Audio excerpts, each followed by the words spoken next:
This is an SM Media production.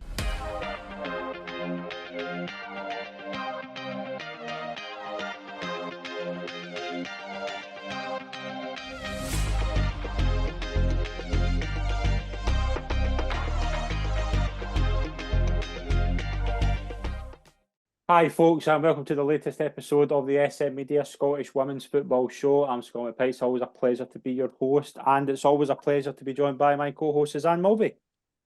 Yep, always a pleasure. Thanks for having me again. It's always a pleasure, Suzanne. Looking forward to this, and it's a pleasure to welcome back to the show Abigail Strachan. Thank you for having me. Always a pleasure. Looking forward to this. We are going to spend a bit of time talking about, Suzanne, we'll start with what's been happening in the top end of the SWPL. We have a title race on our hands. Yeah, first of all, I think that Glasgow City have got to be applauded for getting back in this race. 100%. 8 points behind at one point, and now it's just back to 1 point. And it's same old City. You can never ever write them off. There's still a lot of big games coming up. There's still a long way until the end of the season, but they've just thrown themselves right back in it. So well done to them. And obviously, Leanne Ross, she's just City through and through. She knows exactly what to do to get the result. So she's done a great job there. Abby, we'll get into the games over the weekend. The one game in particular that was obviously quite intriguing in the title race. But in terms of Glasgow City to be where they were, to get it back to what they are now, they're over a point behind. I think they've scored more than 3 goals in the last 7 games. Like the Fiona Brown's been excellent. Mary Fulton's been really good. They've just been really, really impressive. And as Suzanne says, full credit to them for getting themselves back in this. Yeah, definitely. I think kind of seeing Fiona Brown obviously signing for City, it was a massive kind of signing for them. Obviously, she played for Glasgow City, but I would say it was before women's football was a thing kind of in Scotland. And I think she kind of talks about the differences she's seen. So I definitely think kind of signing her in the January transfer window was massive for them.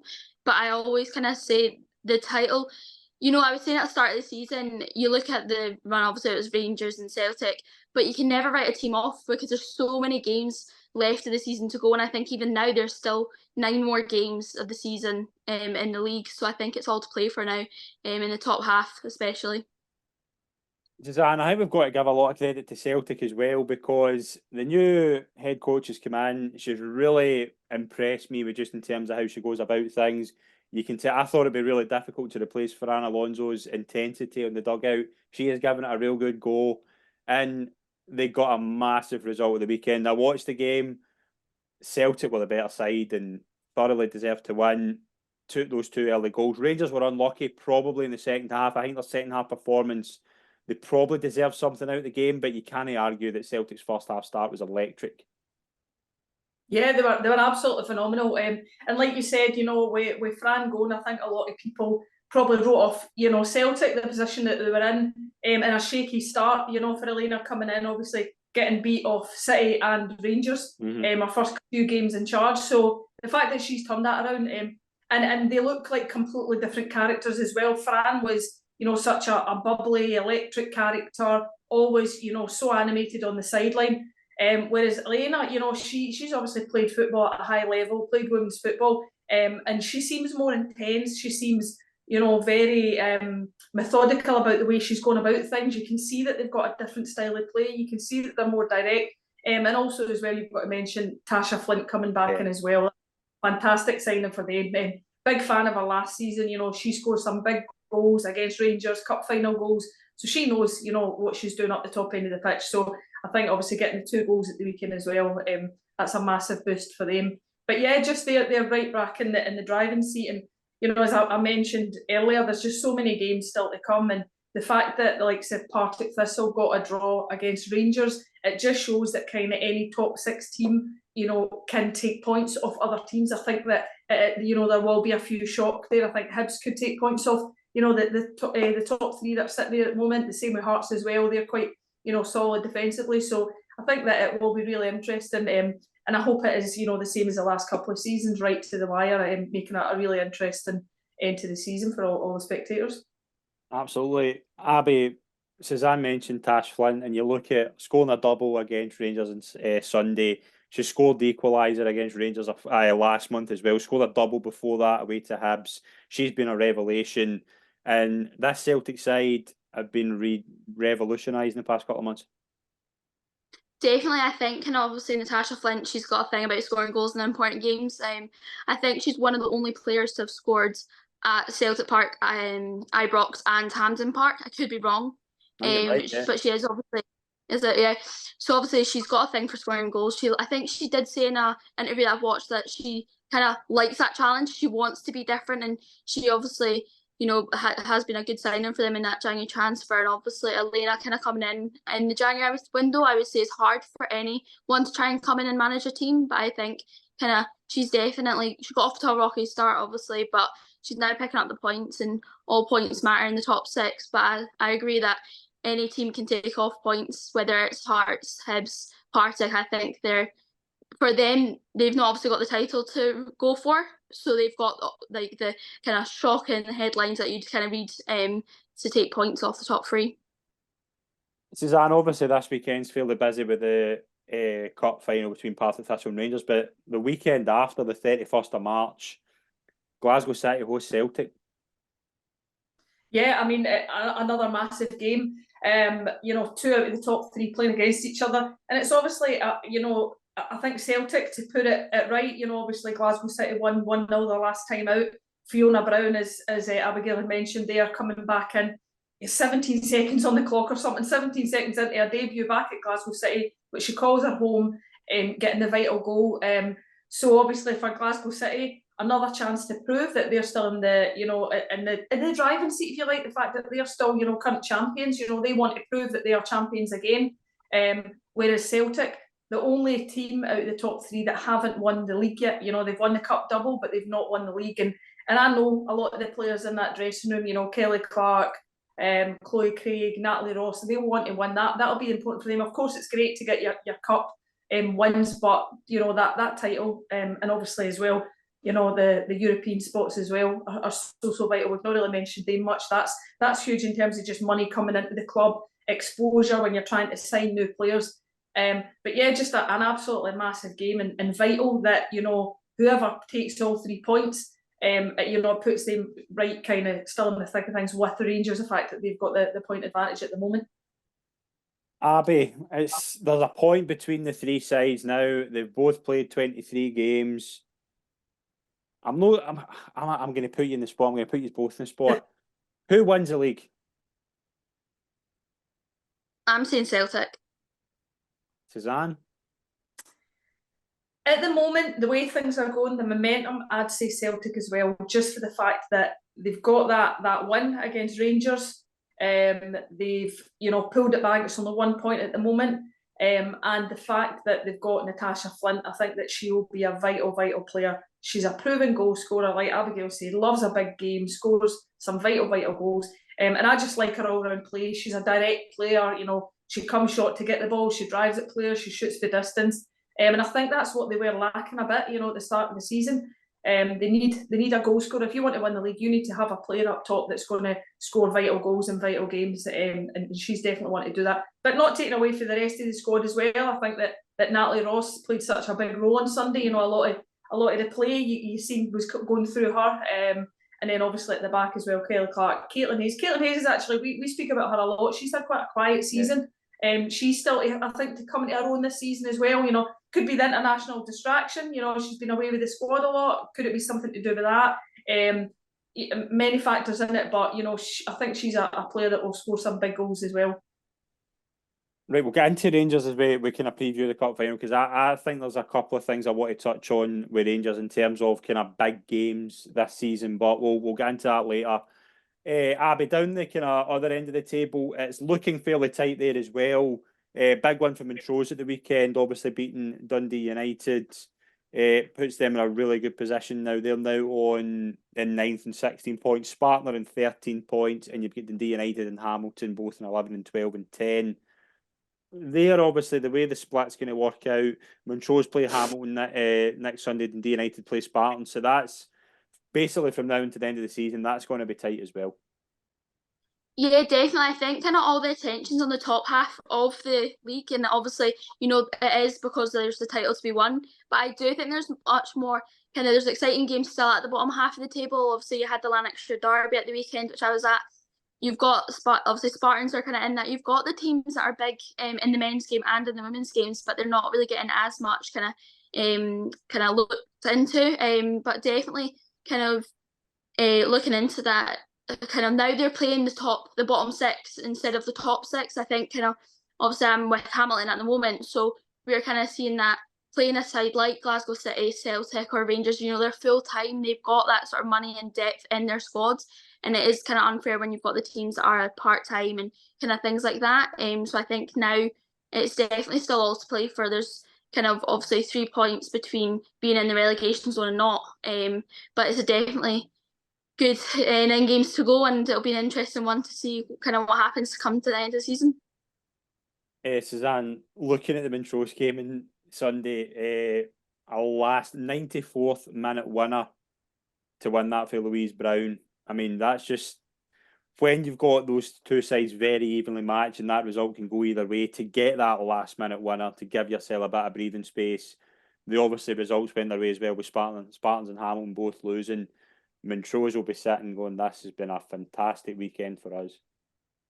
Yeah, definitely. I know Susie Shepherd really well from my time at Hibs. You know, my first kind of senior team, she was in the squad. What a player, what a fantastic role model. And I think she'll do a fantastic job for Dundee United. She's in an unfortunate position at the moment. She's taken over the team and they're not doing so well. But in terms of the game on Sunday, I felt they were very unfortunate just for the fact that it was a 94th minute winner. But when you look on the other hand, Montrose were all over them. You know, they've had so many chances. They should have been 2-3-0 up. So it's just when it's such a late goal, it's always frustrating for the team that's on the losing end to it. But overall, I think it was probably a fair result, you know, the way that the game went. But massive for them, leapfrogging Spartans, giving them a wee tiny bit of breathing space. And as Abigail was saying, you know, this is why the split is so good, because at the end of the season, we see Rangers, Celtic, Glasgow City, Hearts, Hibs, Partick Thistle playing against each other. It's tight games, it's vital games. But on the other end of it, you know, you have got the likes of Hamilton, who had a great little streak there. You know, I was watching their games, I was following them along. I was delighted that they finally started getting some points on the board. Fantastic win over Motherwell. You know, some great results. But, you know, they're now going to be playing teams that are round about them. So this is the opportunity, not just, you know, they're playing teams that aren't full time, but an opportunity to prove yourself. Well, these are teams that are round about us. These are teams that we want to be playing against, that we want to prove that we're better in to stay in this league. So I think that's why the split's fantastic. You know, it's Hamilton's opportunity now, right? We've, you know, had a couple of results. So let's try and build on that. Let's try and get more against the teams around us, definitely. Abby, you've obviously been at a lot of Hamilton games. How do you kind of assess them so far? Because that you look at the results, you say beating Motherwell a few weeks ago, they had a difficult result obviously against Montrose the week before, and then obviously lost to Motherwell on Sunday. But overall, I mean, there's results in there they can take credit from. So what's been the kind of vibes at Hamilton at the moment, do you think? So obviously I joined in January, so obviously that was before they kind of picked up many points. But obviously we've had the win against Motherwell when I think it was the second game. Obviously good results. And then I think for the Montrose game I wasn't at, but from what I heard, it was just a frustrating kind of second half. Montrose came out with a different game plan and managed to execute and get the ball in the back of the net quite a few times, obviously. And then I was at the game at the weekend, and it was the exact same, but except the first half, it was so frustrating. Unfortunately, kind of the way the game went, they weren't cutting the ball off quite at the start, and it kind of got obviously to the dangerous areas. And then the second half, we managed to put on that performance that if they started off with the same performance, it would have probably been a really tight game. So kind of a mixture of obviously results, and it is frustrating. But I think obviously there's still plenty more games to go, and every point is going to matter. Obviously we've got the break this weekend with the cup, and then we've got Montrose away. So it's definitely kind of all points matter now. Right, we'll move into SWPL 2. Suzanne, we've got 7 games left in the season. Queen's Park are 13 points clear at the top. It looks a matter of when and not if they're going to win this league. Yeah, I can't see anybody taking the title away from them. It's in their hands right now. Joyce has done an absolutely fantastic job in there. You know, they're just picking up points when they need to pick up points. They're plodding along. They're getting the results. And I think also massive credit to Ellie Kane. She's miles ahead of everybody else in the goal scoring chart. So she's been a vital player for them. But yeah, definitely. I can't see, you know, they might have a couple of little slip ups, but I can't see them dropping as many points as they're ahead. So definitely see them winning the title. Abby, how impressed have you been with Queen's Park, and how can they fare next season when they go up? Yeah, so I think kind of like looking at this season, obviously they're 13 points ahead. Obviously, you touched on Ellie Kane; she's an absolutely credible player. I would definitely say for them, they're in the driver's seat. I don't see any other team kind of catching up. Kind of looking into it, but I think kind of the jump from SWPL 2 and 1 is still quite big. Obviously we've seen it like last season with Glasgow women and girls, like when they came into the league, obviously they didn't go on, and then obviously Montrose are kind of doing well for where they're at. So it kind of all depends on what happens in the summer, if they're going to get more money into the team and things like that. But I actually do see them being at the same level as an SWPL 1 kind of bottom 6 sort of side. Suzanne, would you go along with that? Yeah, definitely. It's such a jump up. Not so much like what I was saying against the teams at the bottom of SWPL 1, because they are kind of similar, but it's that intensity that you've competed against. If you're a Montrose or Dundee United or Hamilton, and you've been used to playing against the likes of Hibs, Glasgow City, it's just that intensity. You're defending for longer. You're used to playing against better opposition. And then with the likes of Queen's Park, take nothing away, there's some great teams in there, but when they step up, it's a whole different ballgame in terms of intensity, in terms of opposition, and fitness levels as well, definitely. I'll be probably looking at the league as well. Probably one of the form sides in recent weeks have been Gartcairn, who seem to be revitalised with some new players coming in. And they're probably wishing the season started probably about 6 weeks ago, because if it started 6 weeks ago, they'd probably be top of the league. Yeah, definitely. Obviously, you kind of seen the January transfers that we were talking about last time. There was a lot of good signings, experienced signings. Obviously, you had like the likes of Jimmy Hughes, Morgan, Kayla, kind of all them sort of experienced players. They've played together at Motherwell during their time there. So I think obviously that helps when new players are coming in, that they still know each other and they have that link up on the pitch and off the pitch. But I definitely say they are probably wishing the season started 6 weeks ago. But obviously they've turned it around and they've got out of but they're still not out the all clear yet. But I would say with the way the results have been going, they're now going to just keep going up and up. Yeah, and you look at, Suzanne, looking at that kind of table as well, Kilmarnock look pretty good in second place. It's fairly kind of tight between like third and sixth. You've got Livingston, Boroughmuir, St Johnstone, Gartcairn have been very, very good as of late. I mean, there are good sides in that league. Yeah, definitely. I think that, when you're looking, is it 7 points between Kilmarnock and Livingston, is that right? Yeah. Yeah, so 7 points, it's a big gap, but it is only, 2 wins and a draw away from making a big difference. So there still is a lot to play for in terms of that playoff spot. But at the moment, obviously, Kilmarnock are looking good for it. They're still picking up results. They're still having good performances. So you wouldn't write them off, but it is still, they still need to watch what's behind their back and keep on performing. In terms of Gartcairn, fantastic turnaround, really disappointed. I think at the start of the season, it was one of the teams that we had mentioned that we were impressed with the season before, and we thought that they'd be right up the top. So when their results started coming in, we were really shocked, wondering what's happening with them. And it's taken them a while. And like Abby says, we've obviously got quite a few new players coming in, and especially Kayla McDonald-Ingold. What a difference she's made, the goals she's scored. I know her really well. When I was at Celtic, she was in the youth teams. And straight away, she was going to be a good player, strong, physical, direct. So for her, she's obviously wanted to go away, get a fresh start, and it's obviously revitalised her a bit. She's enjoying football again, playing well. But yeah, I just think that at the moment, Queen's Park definitely think they're going to win the title, but that second spot, it is still open, and again, Kilmarnock are in the driving seat, though they've got, the points, and it's theirs to basically throw away. Right, we have a big game coming up on Sunday, live on Sky Sports. It is the final of the Sky Sports Cup. Rangers against Partick Thistle. Rangers obviously looking to defend their title. Partick Thistle, brilliant run to get to the final. Abby, one thing that really kind of jumps out, obviously, you would imagine a lot of people are going to say Rangers are favourites, and understandably so, but I think we've got to take into account just the success Partick Thistle have had just getting to the final for a start. Yeah, definitely. I would say they're kind of, last season they were the one team that were kind of creeping up eventually, and obviously this season they've got off to a great start and continuing that run. Definitely obviously saying that Rangers will be the ones that everyone wants to win, and Partick Thistle are the underdogs, but Brian Graham has said in an interview that he thinks that's given them an advantage and Rangers the pressure, which obviously can then contrast on the pitch. But I would definitely say a good season they've had so far. I think kind of looking into it, it was always kind of Hearts, Hibs, Rangers, Celtic and Glasgow City, and it wasn't really Partick Thistle. And now they're looking to hopefully win it for the first time, I think, and obviously kind of prove everyone kind of wrong. I think obviously a couple of weeks ago it was a 0-0 draw.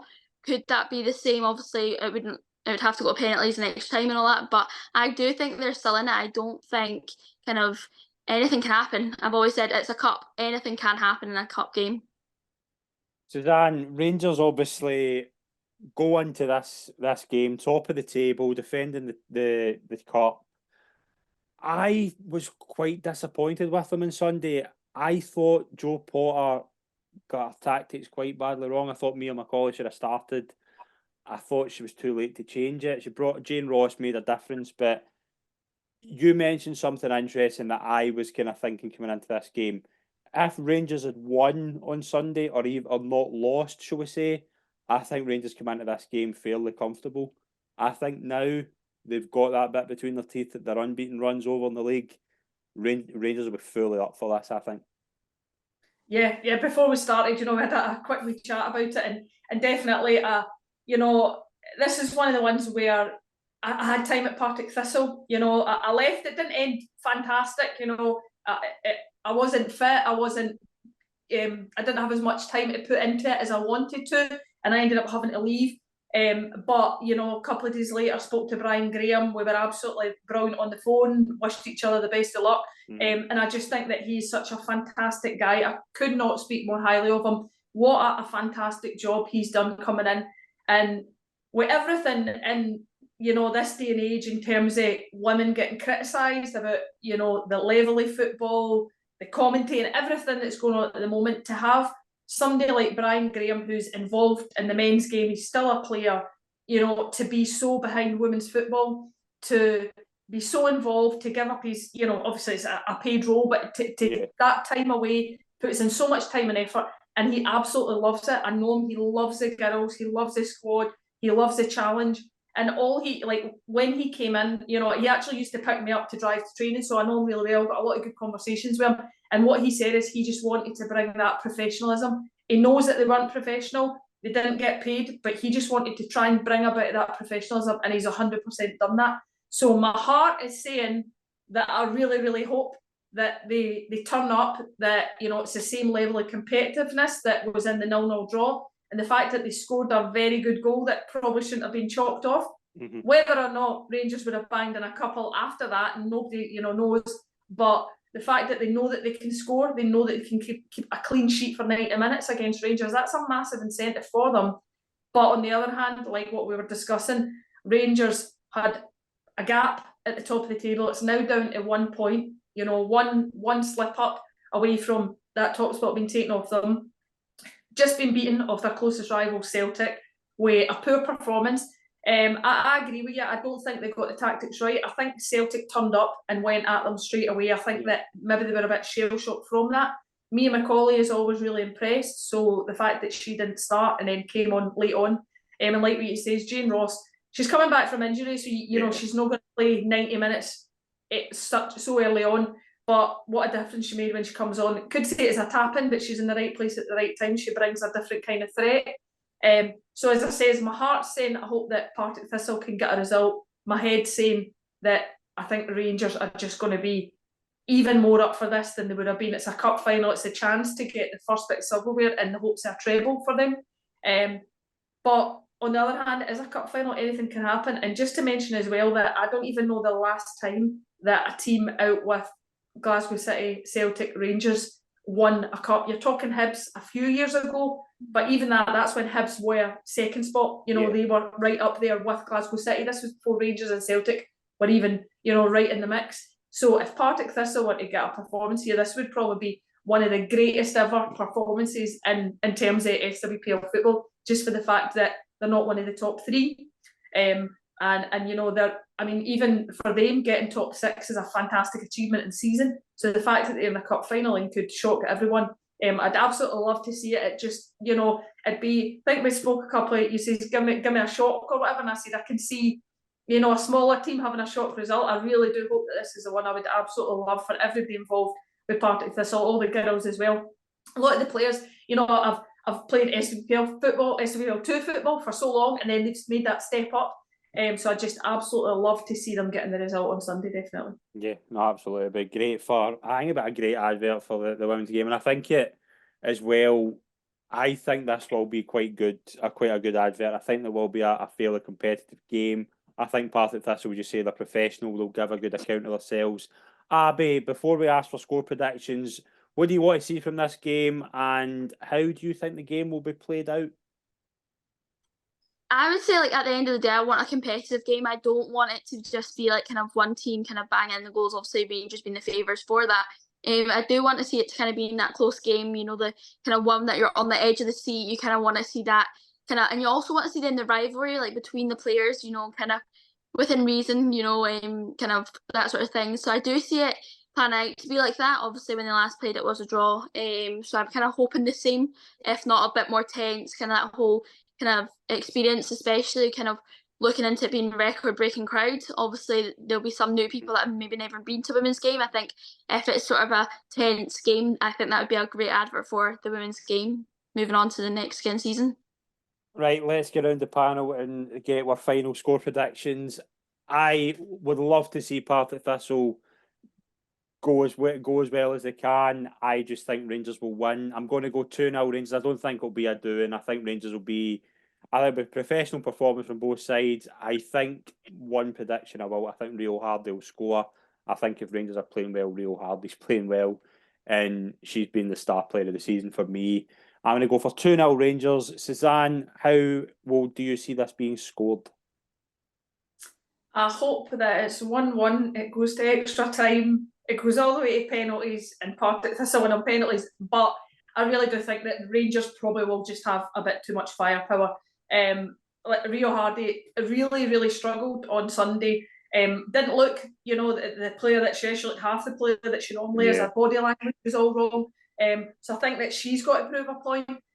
But as well with the firepower, they can bring on the likes of Mia McCauley, they can bring on Jane Ross, and also as well to mention Kirsty Howitt's just back. I don't know where she's at with her fitness, but the fact that they've got that firepower on the bench, I think that they probably will just have a bit too much for Partick Thistle. I'd say 1 each, but I can see, Rangers maybe winning by a goal or two.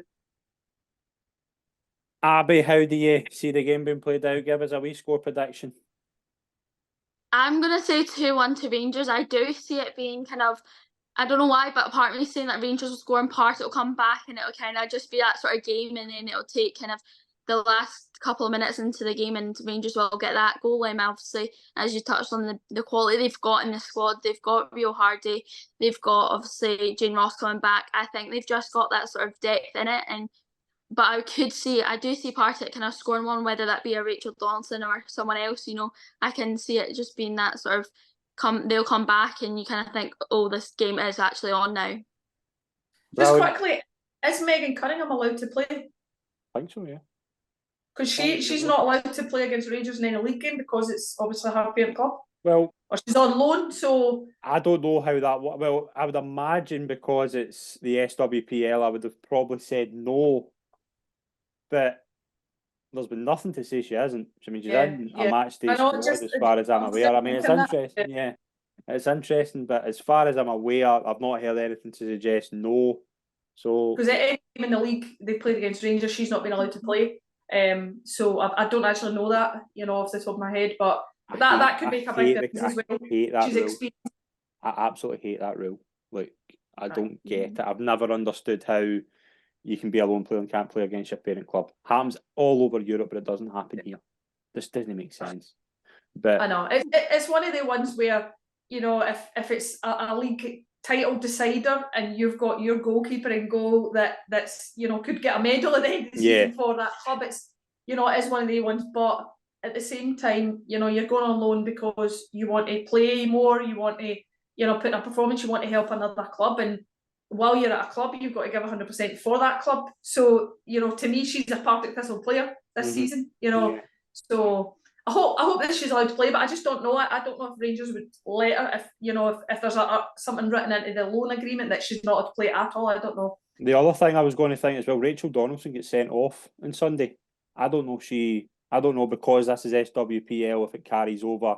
If it's a league again, that's probably something that will maybe get clarified. Was it a straight red or was it two? I think it was 2 yellows. 2 yellows, because that's just an automatic one. Obviously, if it's like a straight red, then it can go to appeal, and then you could obviously play. But with it being 2 yellows, I think it's automatic next game. And because it is SWPL Cup and not the Scottish Cup, then it could roll over. She might miss out. Yeah, I was just thinking that because I was actually somebody brought that up to me today actually, that Rachel Donaldson gets sent off, and I don't know how it will work. So we're going to wrap up there. Guys, it's been a pleasure as always. Enjoy the final. First of all, Suzanne, thank you very much for joining me as always. It's been a pleasure. Thank you very much. It's been great again. Thank you. It's a pleasure. And thank you very much to Abby. Really appreciate it. Thank you so much. Brilliant. Thanks very much, folks. Enjoy the final, and we'll see you all soon. Thank you.